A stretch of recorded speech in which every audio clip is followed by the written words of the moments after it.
स्वागत है आपका आज की क्लास में। तो लास्ट क्लास में हम लोगों ने देखा था कि ऋग्वैदिक कालीन सामाजिक व्यवस्था के बारे में।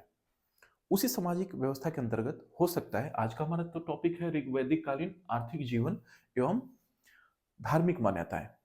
लेकिन कई बार क्या होता है कि कुछ परीक्षा की दृष्टि से भी कुछ चीजें इंपॉर्टेंट होती हैं, है ना। वो हो सकता है कि पूछ दे, तो सामाजिक व्यवस्था में आप लोग जाकर एक दो चीजें ना हो तो और ऐड कर सकते हैं।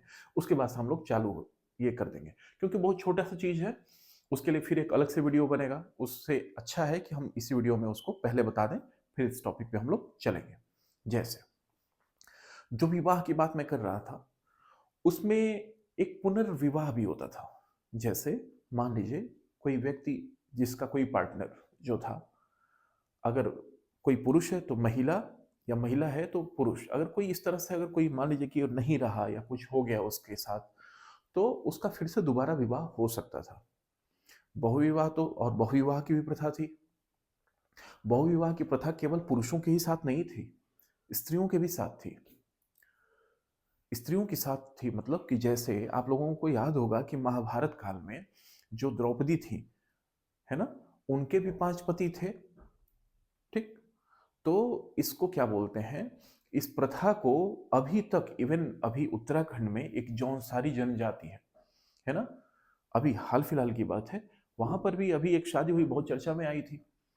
उसमें क्या था कि एक लड़की थी जो एक ही परिवार के दो दो भाइयों के साथ शादी की, और उनके कुल में ये सब चीजें चलती हैं। एक्चुअली होता क्या होगा कि उनका ऐसा मानना था कि जो जमीन है वो बंटेगी नहीं।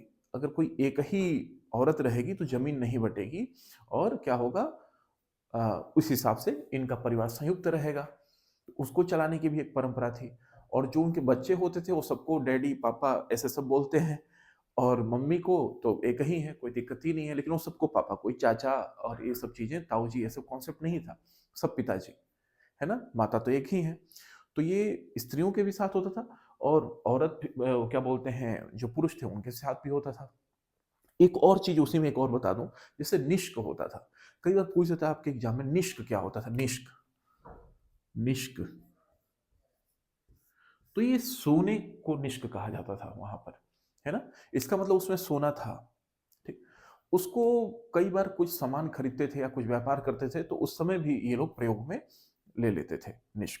तो हो सकता है एग्जाम के पॉइंट ऑफ व्यू से सब चीजें कभी पूछ दें, तो आप लोग ध्यान में रखिएगा। आइए आज के टॉपिक पे चलते हैं। आज का हमारा टॉपिक है ऋग्वैदिक कालीन आर्थिक जीवन एवं धार्मिक मान्यताएं। तो आर्थिक जीवन में पहला हेडिंग हम लोग लेंगे इसमें, कृषि एवं पशुपालन। कृषि एवं पशुपालन। अगर मान लीजिए आप लोगों को डिस्क्रिप्टिव आंसर आगे लिखने के लिए, तब तो बहुत अच्छा हो जाएगा। अगर ऑब्जेक्टिव भी आता है तो यहाँ से आप लोग जो पॉइंट्स रहेंगे उस हिसाब से आप लोग बहुत आसानी से उसका आंसर दे सकते हैं। तो देखिए, ऋग्वैदिक काल ऋग्वैदिक काल में जो मुख्य जो आधार था किसका, आर्थिक जीवन का, वह दो ही चीज था। एक तो पशुपालन और दूसरा कृषि। मुख्य आधार क्या था, मुख्य आधार आधार क्या था, पशुपालन एवं कृषि। लेकिन आपको मैंने बताया था कि ये लोग एक जगह पर नहीं रहते थे। आज यहां हैं, कल कहीं और गए। तो जब एक जगह पे नहीं रहते थे, कल कहीं और गए मतलब कुछ सालों तक एक जगह पे रहे, फिर बाद में कभी और चले गए। उनको लगा कि यहाँ अनुकूल नहीं है, कहीं और अच्छी व्यवस्था बन गई, वहां चले गए, है ना। तो क्या हो गया, अब जब कहीं और जाएंगे तो कृषि, तो अब साथ में जमीन लेकर तो जाएंगे नहीं। इसका मतलब जो कृषि थी यह नियमित तौर पे नहीं होती थी, मतलब जहां पे रुके कर लिए, ऐसे वाला सिस्टम था। तो जब कर लिए तो अब पूरा जो कबीला, पूरे जो जन विश, ये सब सारे लोग हैं, तो वो पूरा सब साथ साथ जाता था एक जगह से दूसरी जगह पे। तो और उसका पूरा मुखिया कौन होता था, राजा। अब जब एक जगह रुकना ही नहीं है तो जमीन किसी की है ही नहीं, तो इसका मतलब जमीन राजा का भी नहीं होता था। और कबीले में आज भी ट्राइब्स में क्या होता है, वो जो जमीन होता है ना, उस पर सामूहिक अधिकार होता है सबका, किसी एक व्यक्ति की जमीन नहीं होती। तो उस समय में किसी की जमीन पर्सनल नहीं होती थी, वो पूरे समूह का होता था। अधिकतर लोग जाते थे, जो जेंट्स रहते थे वहां पे खेती करते थे।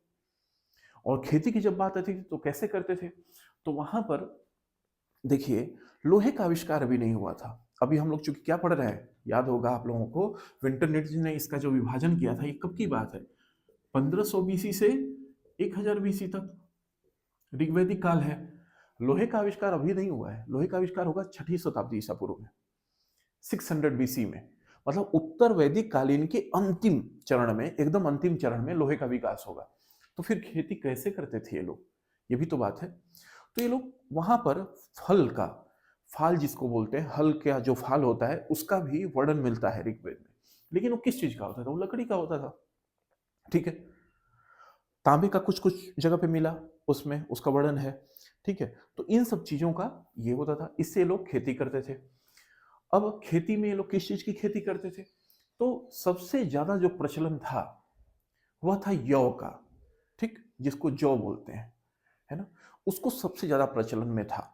कहीं धान वगैरह का बहुत ज्यादा चर्चा नहीं मिलता है। हो सकता है कि उनको यौ ज्यादा पसंद होगा, इसलिए उसकी चर्चा होती होगी।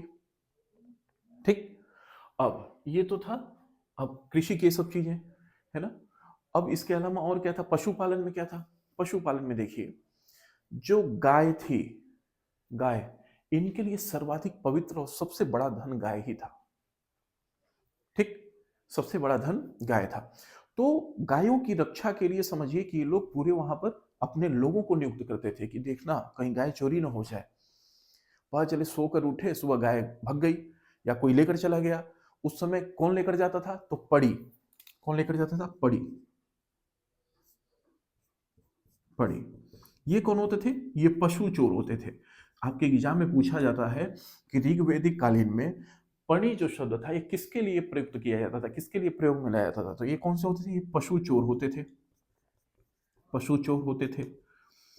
ये क्या करते थे, गायों को चुरा कर ले जाते थे। अब जब गायों को चुरा कर ले जाते थे तो क्यों गाय को ले जाते होंगे, पहली चीज तो गाय से उनको दूध मिलता था, और दूध से लोग तमाम सारी चीजें, डेयरी प्रोडक्ट्स, बहुत सारी चीजें लोग बना सकते थे। तो हो सकता है उनको सारी चीजें पता होती होंगी कैसे बनाते हैं। इसी को लेकर युद्ध होता था, गाय को लेकर। अब इस समय व्यापार भी होता था आपस में, एक जगह से दूसरे स्थान पर। और व्यापार का मतलब ये भी कह लीजिए कि वो जरूरत वाले व्यापार थे। ऐसा नहीं था कि बहुत ज्यादा हो रहा है तो हम जाकर कहीं बेच दिए, ऐसा वाला सिस्टम नहीं था। था कि जैसे मान लीजिए हमारे पास कुछ उपज हो रही है इस स्थान पर, दूसरे जगह कुछ और चीज हो रही है, इसको उठाए लेकर गए, उसके बदले कुछ और चीज ले आए। तो लेकर किससे जाते थे, तो घोड़े से लेकर जाते थे। अब जब घोड़े से लेकर जाते थे तो इनके लिए सबसे उपयोगी क्या हो गया, सबसे उपयोगी घोड़ा था इस काल में, सबसे उपयोगी घोड़ा। इसीलिए इसका सबसे ज्यादा बार वर्णन मिलता है, 216 बार ऋग्वेद में। यदि पूछ दे कि पशुओं में सबसे ज्यादा बार वर्णन किसका मिलता है, तो घोड़े का। क्यों, क्योंकि मैंने बताया कि जरूरत का सामान यहां से वहां ले जाना हो, कई बार दूर यात्रा करनी हो, या अगर मान लीजिए गाय चोरी करके ले जा रहे हैं, पड़ी, पशु चोर, उनको दौड़ाना हो, तो क्या होता था, घोड़ा बहुत ही उपयोगी हो जाता था। वहां पर हाथी का भी वर्णन है, क्या बोलते हैं, ऊंट का भी वर्णन है, कुत्ते का भी वर्णन है, हिरण का भी वर्णन है, बस बाघ का वर्णन नहीं है। ठीक, गेंडे का वर्णन नहीं मिलता है। कभी आ जाए आप लोग के प्रश्न में कि बाघ या ऋग्वैदिक काल में बाघ एवं गेंडे का भी वर्णन मिलता है, तो ऐसा नहीं कि उसको मार देना है, उनका वर्णन कहीं नहीं मिलता। हो सकता है होंगे उस समय, हो सकता है क्या होंगे ही, नेचर में थे तो होंगे ही, लेकिन उनका वर्णन नहीं मिलता है। उसका एक कारण और भी सोच सकते हैं, शायद वो जो क्षेत्र है उस क्षेत्र में उस समय बाघ ज्यादा नहीं पाए जाते होंगे, किसी और क्षेत्र में पाए जाते होंगे, है ना। तो ये भी एक चीजें हो सकती हैं। तो ये सब था इनके पशुपालन संबंधित। अब गाय को, जब मैंने बोला कि गाय बहुत उपयोगी और बहुत ही पवित्र मानी जाती थी, तो गाय को इसलिए अघन्या भी कहा जाता था, मतलब उसको कोई चोट ना पहुंचा दे। ठीक, गाय से संबंधित ये लोग बहुत सारे नाम भी रखते थे आपस में, है ना। यह सब बातें उस समय इनके पशुपालन से संबंधित था। पशु जब कृषि करते थे उसी में ये लोग दासों को भी लगाते थे। ठीक, इसी में ये लोग पशु चराने के लिए, या कई बार होता था क्या बोलते हैं खेती करने के लिए लोग दासों को भी रखते थे। और दास कौन होते थे? जो अनार्य, अनार्य जो जैसे आर्य और अनार्य दो लोग होते थे, दोनों कबीले अगर कभी युद्ध में गए और वहां पर क्या हुआ कि कोई अनार्य हार गया तो कहते थे आ जाओ आ जाओ, और उसको कहाँ लगा देते थे? कहीं खेतों में या कहीं पर भी। लेकिन उनकी दशा उतनी खराब नहीं थी। तभी तो जब आप आगे जाएंगे, जो आप पढ़ेंगे क्या बोलते हैं मेगास्थनीज का वर्णन इंडिका में, तो उसमें देखेंगे वो कहता है कि यहाँ पर दास प्रथा थी ही नहीं, है ना? या दास, क्योंकि अब दास जो यहाँ पर थे वो दास टाइप टाइप थे ही नहीं, है ना? लेकिन वही चाणक्य के जो क्या बोलते हैं उन्होंने लिखा है चाणक्य नीति, उसमें अर्थशास्त्र उसमें दासों का वर्णन था। आगे वो सब चीजें हैं, लेकिन इस समय दासों को लगाया जाता था। अब कभी पूछ दे कि ऋग्वैदिक कालीन में कृषि योग्य भूमि को क्या कहा जाता था? क्या कृषि योग्य भूमि को क्या कहा जाता था? तो कृषि योग्य भूमि उर्वर होगी तभी तो कृषि होगी वहां पे। तो उर्वर से याद रखिएगा, उर्वरा कहा जाता था। कृषि योग्य भूमि को उर्वरा कहा जाता था, कृषि योग्य भूमि। और कभी पूछ दे कि कृषि का वर्णन ऋग्वेद के किस मंडल में किया गया है, तो वह डालिएगा, उसका आंसर आप लोग बताइएगा कि वह चौथे मंडल में कृषि का वर्णन किया गया है। अब आगे, एक जब मान लीजिए जो उपज होती थी या कोई जो धन था वो पशुधन ही था, तो पशुओं से जो चीजें प्राप्त होती थी वो लोग क्या करते थे? अपने राजा को खुश करने के लिए ले जाकर देते थे। या जो कृषि की जो उपज हो गई उसमें से कुछ चीजें ले जाकर राजा को देते थे, क्योंकि राजा उनकी रक्षा करता था। तो राजा को जो भाग देते थे उसको बलि कहा जाता था। क्या कहा जाता था? बलि। यहां पर लिखता हूं बलि। यह अगर पूछे कि ऋग्वैदिक कालीन में बलि क्या होता था, तो स्वेच्छा से राजा को दिया जाने वाला कर था। दिया जाने वाला कर था, स्वेच्छा से था। ये राजा द्वारा अध्यारोपित नहीं था कि राजा ने क्या कर दिया, लगा दिया कि नहीं नहीं you have to give this. ऐसा नहीं था कि आपको देना ही देना है, कोई वहां पे बाउंडेशन नहीं था। यहां पर क्या था कि ये स्वेच्छा से था, कोई लेकर चला गया तो ठीक, नहीं लेके गया तो भी कोई बात नहीं, है ना? तो ये सब सारी थी इसके पशुपालन में। अब आई बात व्यापार से संबंधित कि उस समय का व्यापार कैसे होता था। तो जो व्यापार था वो वस्तु विनिमय प्रणाली थी। क्या थी? वस्तु विनिमय प्रणाली। हमने बताया है वस्तु विनिमय प्रणाली के बारे में। इसका मतलब वस्तुओं का विनिमय, व्यापार, वस्तु विनिमय प्रणाली थी।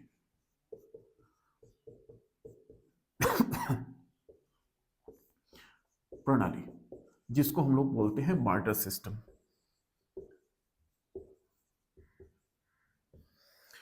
वस्तु विनिमय प्रणाली, जैसे मान लीजिए हमारे पास कोई वस्तु है और मुझे किसी और चीज की जरूरत है, और जो हमारे पास सामान है वो दूसरे के पास नहीं है, तो हम क्या करेंगे?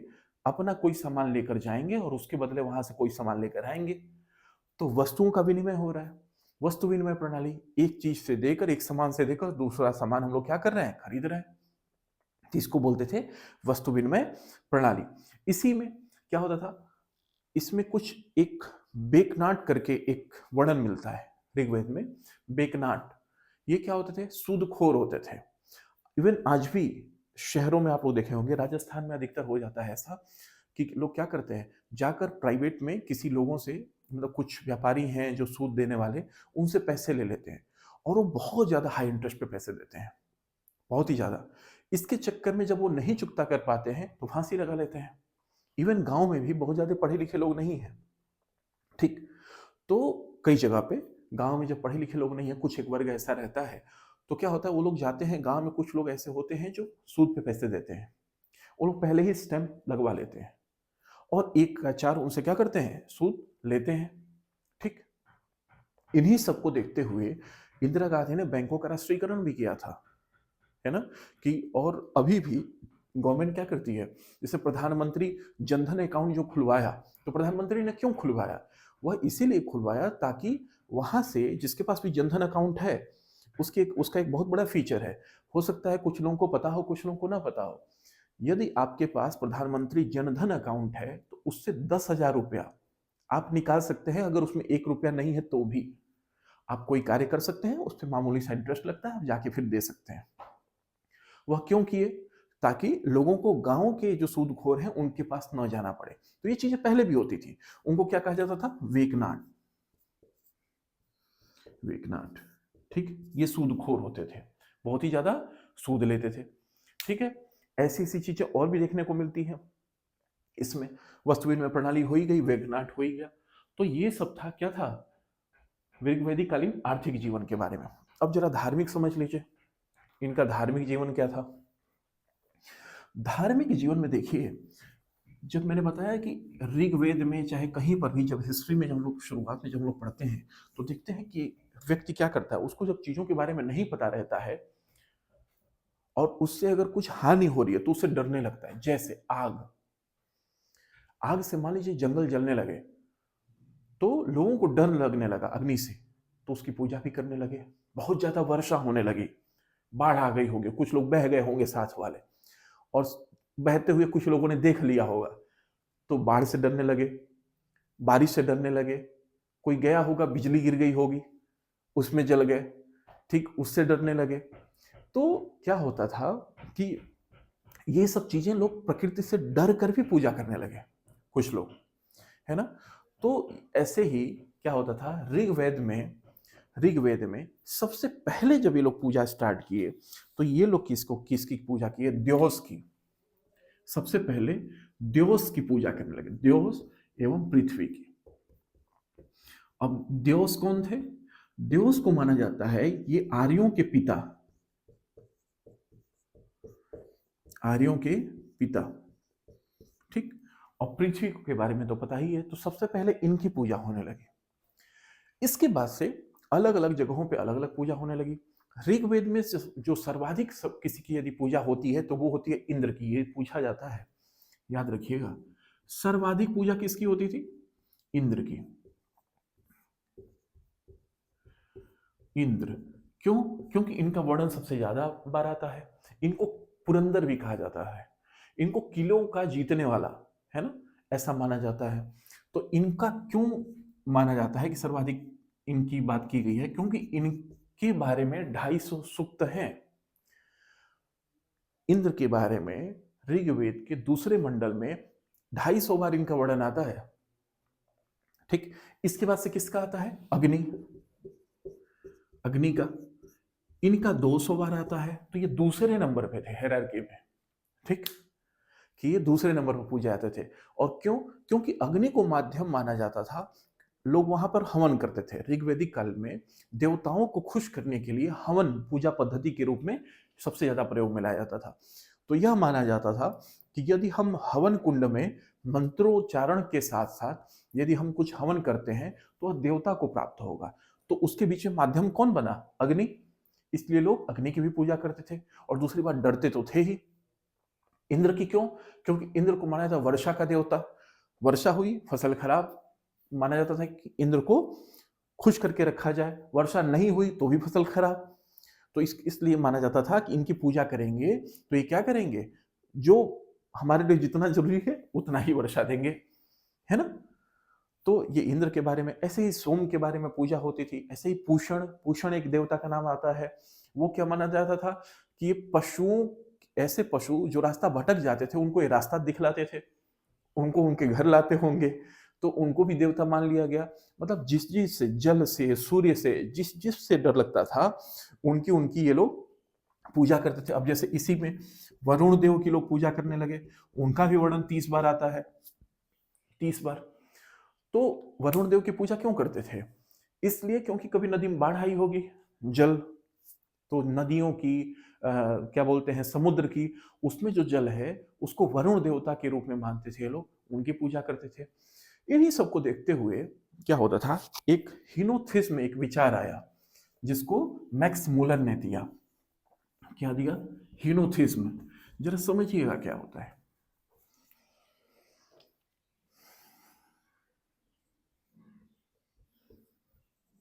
हिनोथिज्म, ठीक।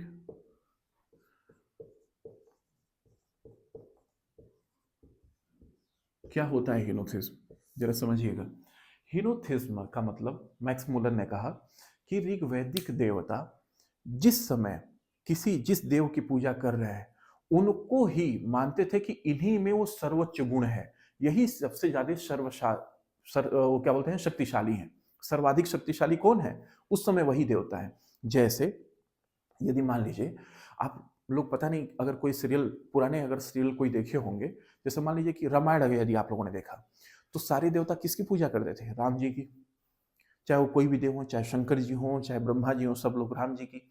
यदि आप कुछ शंकर जी से रिलेटेड कोई अगर चीज देखेंगे तो सारे देवता किसकी पूजा करते हैं? शंकर जी की। इसी तरह से उस समय यदि इंद्र की लोग पूजा करते थे तो यह मानते थे कि सर्वाधिक शक्तिशाली इंद्र है और वह सारे गुण उन्हीं के अंदर में है।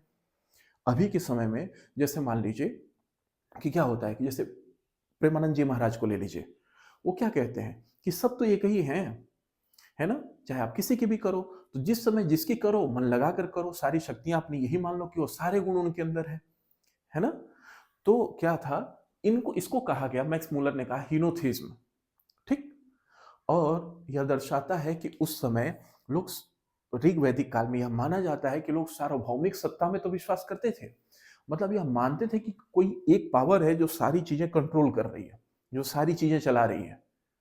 लेकिन उसके बाद भी वो लोग अलग अलग देवी देवताओं की भी पूजा करते थे, मतलब एक सार्वभौमिक सत्ता में भी विश्वास करते थे और बहुदेववादी भी थे, दोनों चीजें साथ साथ। तो इसको लिख सकते हैं, सार्वभौमिक सत्ता के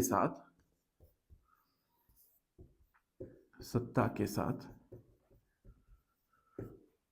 लोग बहुदेववादी भी थे।